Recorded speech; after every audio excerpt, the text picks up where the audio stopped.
जय हिंद दोस्तों। Hindi GK with Jitendra YouTube channel पे आप सभी का स्वागत है। ये वीडियो आपके लिए बहुत ही महत्वपूर्ण होने वाली है, क्योंकि जब ऑनलाइन आवेदन ही आपका सही नहीं भरा गया होगा तो आपको परीक्षा में बैठने नहीं दिया जाएगा।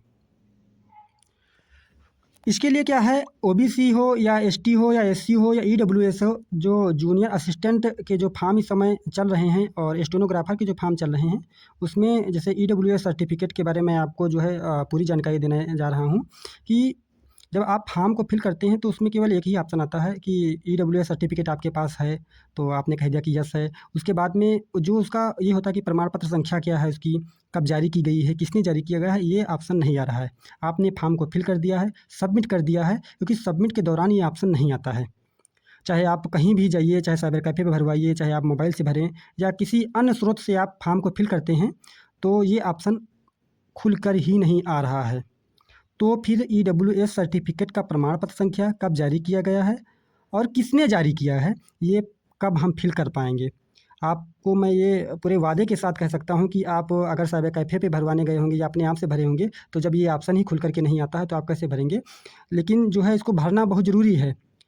और ये आपको जो है इन्फॉर्मेशन मुझे तो नहीं लगता है किसी और ने बताई होगी, लेकिन अगर आपको बताई है और आपने सही फिल किया है तो बहुत ही अच्छी बात है। लेकिन अगर आपको जो है मिस्टेक हुआ है, ये आप नहीं भर पाए हैं, तो इस वीडियो को पूरा देखें और ईडब्ल्यूएस सर्टिफिकेट का जो भी प्रमाण पत्र संख्या है, जो भी डिटेल्स है, आप पूरा भर पाएंगे। चलिए मैं आपको ये बताता हूँ कि आपको कैसे भरना है। आपको सबसे पहले सरकारी रिजल्ट पे जाना है और सरकारी रिजल्ट को जो यहाँ पे हम टाइप करेंगे, टाइप करने के बाद इसको हम क्लिक करेंगे। क्लिक करने के बाद जो है ये जो वैकेंसीज होती हैं सरकारी रिजल्ट पर, सभी जो वैकेंसीज होती हैं सब यहीं पे आपको दिखाई पड़ते हैं। इसमें हमारा एक ऑप्शन ऊपर ही दिखाई पड़ रहा है, ये है आपका जूनियर असिस्टेंट का, यूपी TSS जूनियर असिस्टेंट हुआ, और आपका स्टेनोग्राफर का भी चल रहा है। आप इधर जो है देखेंगे जो है तो आपको मिल जाएगा, लेकिन हम एक वीडियो में बता दे रहे हैं, आप जो है उसको भी सही कर लीजिएगा अगर आपने नहीं सही किया है। इसको हम क्लिक करेंगे। क्लिक करने के बाद जो है ये हमारा ऐड आ गया है, इसको जो हम यहाँ पे हटा देंगे। हटाने के बाद ये जूनियर असिस्टेंट का जो है फॉर्म हमारा ओपन हो गया है। फॉर्म ओपन हो गया है, इसको हम ऊपर करेंगे। ऊपर करने के बाद जो ऑफिशियल वेबसाइट हमारी है, यूपी TSS ऑफिशियल वेबसाइट, इसको हम क्लिक करेंगे। क्लिक करने के बाद जो है इसको हम ऊपर ले जाएंगे। ऊपर करने के बाद इसको थोड़ा सा ऊपर करेंगे तो यहाँ पे हमारा दिखाई पड़ेगा मॉडिफाई सबमिटेड एप्लीकेशन फॉर्म। जब ये हमारा जो है इसको क्लिक करेंगे, ये दिखाई पड़ेगा आप कैंडिडेट का जो आपका रजिस्ट्रेशन नंबर है, क्योंकि आपने जो फॉर्म को सबमिट कर दिया है।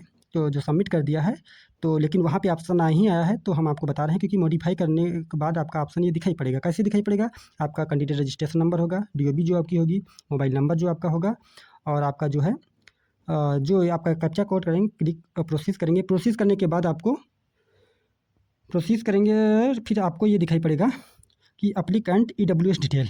जब यहाँ पे आपको इस फॉर्म को फिल करेंगे, कैंडिडेट रजिस्ट्रेशन नंबर आपको फिल कर देंगे। फिल करने के बाद फिर आपको ये दिखाई पड़ेगा। फिर आप यहाँ करेंगे कि जो है आपका जो ईडब्ल्यूएस है, यस है, आपने पहले से किया था।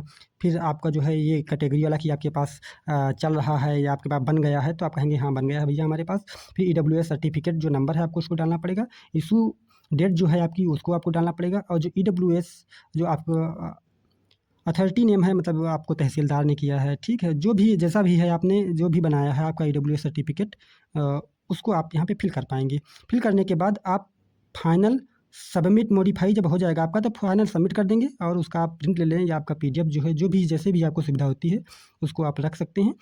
और अगर आप ये जो है फॉर्म को फिल कर रहे हैं तो एक बात का बहुत ही विशेष ध्यान रखिएगा कि ये form UP TSS junior assistant और जो स्टेनोग्राफर का है, ये जब आप मॉडिफाई करेंगे तो आपके ना मोबाइल में ओपन हो रहा है और ना ही आपके टैबलेट में हो रहा है। इसको आपको क्या करना पड़ेगा, अगर आपके पास कोई नज़दीकी साइबर कैफ़े है तो वहाँ पे चले जाइए, या आपका कोई किसी भी स्रोत के माध्यम से आप टैबलेट पे जो नहीं, तो टैबलेट पे भी नहीं ओपन हो रहा है, आप लैपटॉप पे जाइए, और या कंप्यूटर आपके पास है तो वहाँ पे जा कर के आप मॉडिफाई कर दें।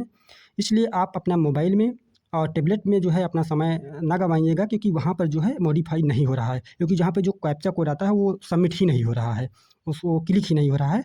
तो उसके लिए आपको परेशान होने की ज़रूरत नहीं है। आप किसी साइबर कैफ़े पे चले जाइएगा, या जो है लैपटॉप से आप भर लीजिएगा और सबमिट कर दीजिए। अगर आप ये सबमिट नहीं करते हैं तो आयोग के पास आपकी जो सूचनाएँ हैं वो जो है नहीं पहुंच पाएंगी। तो आपका जो EWS सर्टिफिकेट है तो शायद उसको अमान्य कर दिया जाएगा, आपको जनरल कैटेगरी में डाल दिया जाए। फिर आपका जब फाइनल सिलेक्शन होता है तो वहाँ पे 1-2 नंबर से अगर आप रुकते हैं तो आपको बड़ी समस्याएं होती हैं। तो उसके लिए आपको जो है पहले से ही प्रिपेयर कर लेना है, तैयार रहना है कि जो मैंने आपको ये वीडियो बनाई है इसके माध्यम से जो है आपने अगर नहीं किया है तो आप EWS सर्टिफिकेट को डाल दीजिए। और इसका जो नोटिफिकेशन है यूपी ट्रिपल एससी स्टेनोग्राफर का और जूनियर असिस्टेंट का, इसमें साफ साफ लिखा गया है कि अगर आपके पास EWS सर्टिफिकेट अंतिम तिथि तक होना अनिवार्य है। अंतिम तिथि होने का अनिवार्य होने का मतलब यही है कि आप जो फॉर्म फिल कर रहे हैं उसमें आप ये प्रूव करें कि हमने इस तारीख लास्ट डेट से पहले मैंने जो है अपना EWS सर्टिफिकेट बनवा लिया है। क्यों? क्योंकि मैंने EWS सर्टिफिकेट नंबर और इशू डेट मैंने सब कुछ फिल कर दिया। अगर आप फिल नहीं करेंगे तो संभवतः आपका फॉर्म रिजेक्ट कर दिया जाएगा, फिर आपको जनरल कैटेगरी से पेपर देने को मिलेगा। धन्यवाद। अगर ये वीडियो आपको अच्छी लगी हो तो सब्सक्राइब कर लीजिएगा, क्योंकि इसी तरीके के जो इन्फॉर्मेशन वीडियो हैं आपको सबसे पहले मिलेंगी। धन्यवाद।